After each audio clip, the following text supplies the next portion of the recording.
E aí pessoal, beleza com vocês? Vamos agora aprofundar um pouquinho o nosso tema na área de história.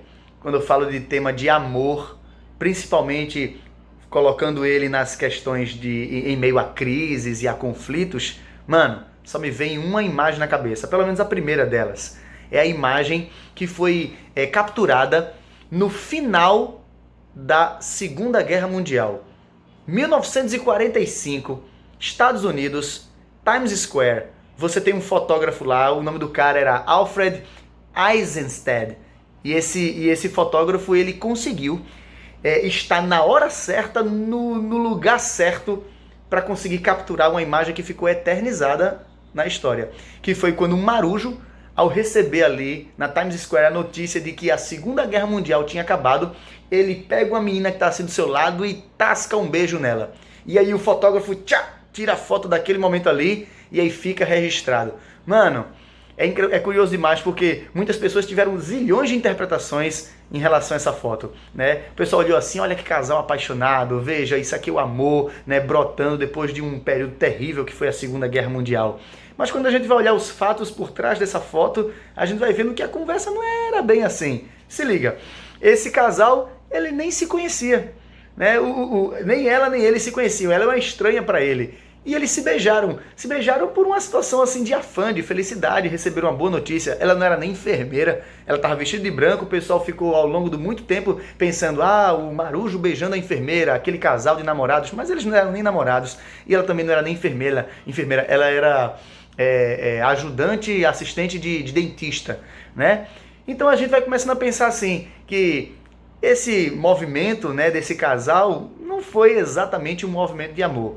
Movimento de amor, eu vou dizer para você, foi o que aconteceu no início da Primeira Guerra Mundial. Bora estudar sobre isso? Vamos então investigar aqui um pouquinho como é que foi esse período da Primeira Guerra Mundial, o que levou o mundo à Primeira Guerra Mundial. Para a gente entender a Primeira Guerra Mundial, precisa entender o que é que está acontecendo no mundo no século XIX. Sabe, a Primeira Guerra Mundial aconteceu ali no iniciozinho do século XX, de 1914 até 1918, durou 4 anos essa guerra, mas todos os motivos que levaram a essa guerra estavam no século anterior. O mundo estava vivendo um período, um momento na história que a gente até chama de dizer de paz armada. Como é que paz armada? Paz porque não está em guerra, mas armada porque é como se todo mundo estivesse se preparando para uma guerra, mesmo sem querer. Então, é como se as pessoas estivessem num sentimento de rixa, sabe? De competitividade ou até mesmo assim de desconfiança. Imagine, é como se um país, estou aqui de boa, tranquilo, vivendo, governando, tá tudo na paz, tudo beleza, mas eu olho o país do meu lado começando a construir armas, construindo indústrias bélicas, né, desenvolvendo tecnologia de guerra. E aí eu olho, opa, como assim? Esse cara aqui do meu lado tá fazendo isso aqui? Rapaz, quer saber de uma coisa?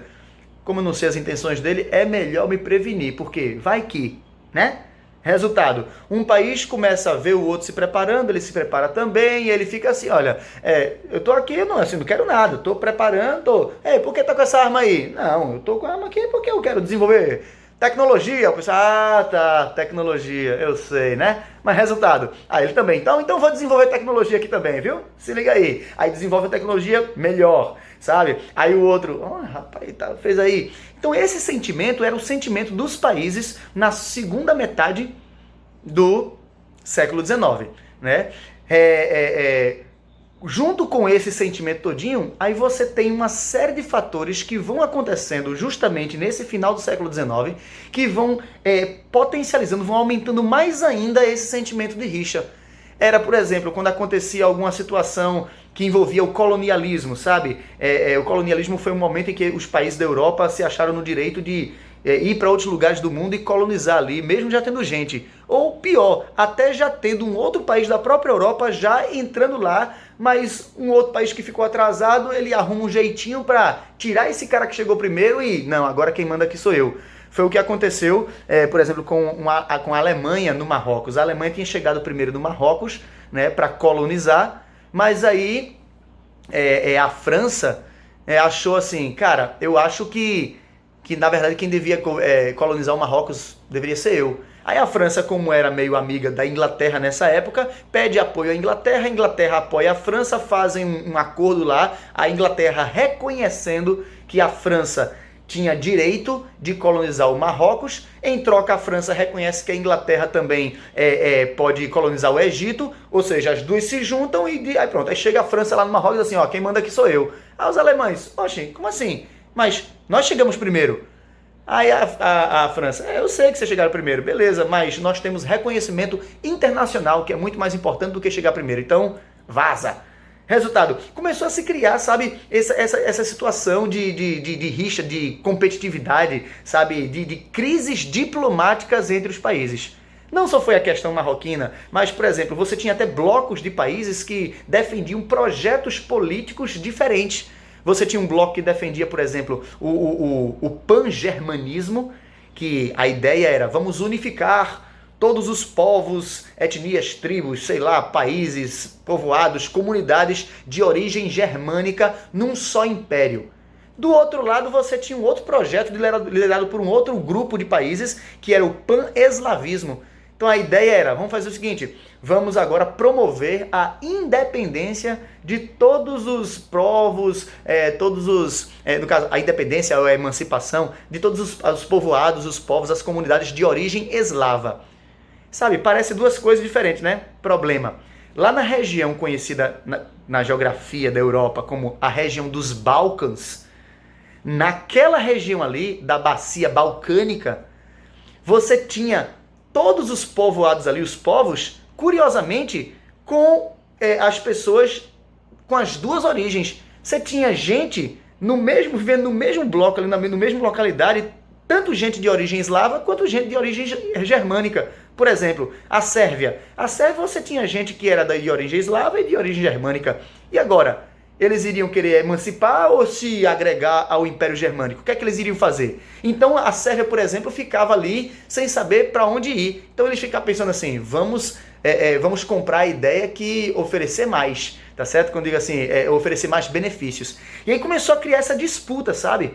E foi justamente essa disputa que terminou na Primeira Guerra Mundial. Porque, por exemplo, chegou lá 1914, aí teve o arquiduque Francisco Ferdinando, ele foi visitar justamente a Sérvia, e aí o Francisco Ferdinando ele era arquiduque do Império Austro-Húngaro, que defendia o pan-germanismo. E aí ele foi visitar a Sérvia lá, e aí quando ele chegou na Sérvia, ele foi assassinado. E quando ele foi assassinado, o Império Austro-Húngaro achou aquilo ali uma afronta, e aí em 28 de julho de 1914, o Império Austro-Húngaro declara guerra à Sérvia, né, para dizer assim, rapaz, mas vocês mataram um representante oficial do meu império aqui, a gente vai fazer guerra contra vocês.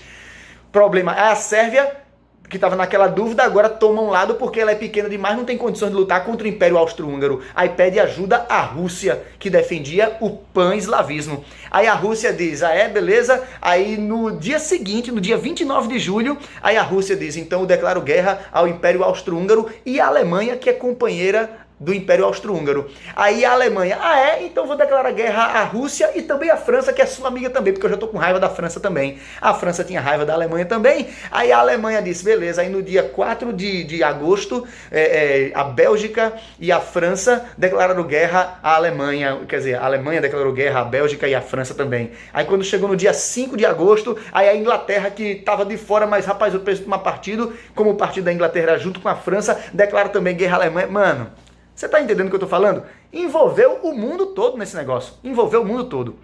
Mas disso tudo, o que a gente precisa entender é que, perceba, a guerra aconteceu, mas as pessoas dos países estavam em dúvida se elas realmente queriam estar na guerra. E aí mexeu com o sentimento do coração das pessoas, porque elas tinham que cumprir com o seu dever, com a sua nação, de estarem na guerra, mas a vontade do coração delas é não estar na guerra, entende? As pessoas não queriam ficar se matando. E aí que chegou um momento, no final desse primeiro ano da guerra, no final de 1914, aconteceu um episódio assim inusitado. Você tinha dois exércitos combatendo na Europa, o exército britânico e o exército alemão, E aí quando chegou no dia de Natal, na véspera de Natal, no dia 24 de dezembro de 1914, os soldados estavam entrincheirados, cada um ali no seu campo de batalha, tentando disputar aquele meio ali que em guerra se chama terra de ninguém, sabe? É o campo que fica entre as duas trincheiras inimigas, o pessoal daqui combatendo, lá combatendo e ninguém conseguindo avançar. Mas quando chegou no dia de Natal, alguém tomou a iniciativa. As pessoas, os soldados dos dois exércitos pararam de atirar, pararam de soltar suas granadas, pararam de se xingar, pararam de odiar e simplesmente saíram de suas trincheiras, foram para o meio do campo de batalha e começaram a comemorar o Natal. Se abraçaram, cantaram a canção que a gente hoje conhece aqui no Brasil como Noite Feliz. Noite Feliz, Noite Feliz. Pois é, começaram a cantar essa canção em sentimento de alegria, em sentimento de amistosidade. Naquele momento eles esqueceram que eram adversários, esqueceram que eram inimigos, esqueceram que estavam matando uns aos outros antes daquilo tudinho. Começaram a dividir suas rações. Teve até jogo de futebol, cara, tu acredita? Se abraçavam, choravam, e naquele momento ali a gente percebe que, cara, só o amor para fazer uma coisa dessa. Porque amor não é sentimento, né? Amor é uma escolha. E aqueles soldados, no meio da guerra, eles escolheram não fazer a guerra e sim darem margem ao amor. Fica aí então a dica pra gente, né? Quando a gente tá no meio de um conflito, no meio de uma crise, talvez o melhor caminho não seja exatamente provar quem é maior, quem é mais forte. Talvez o melhor caminho seja o caminho do amor. Pelo menos é assim que eu aprendi com essa história, né, da Primeira Guerra Mundial. Então fica a dica para você aí, espero que eu tenha contribuído alguma coisa para o teu conhecimento e que você pode até, inclusive, ficar curioso, pesquisa mais sobre isso. Mas tamo junto e até a próxima. Valeu!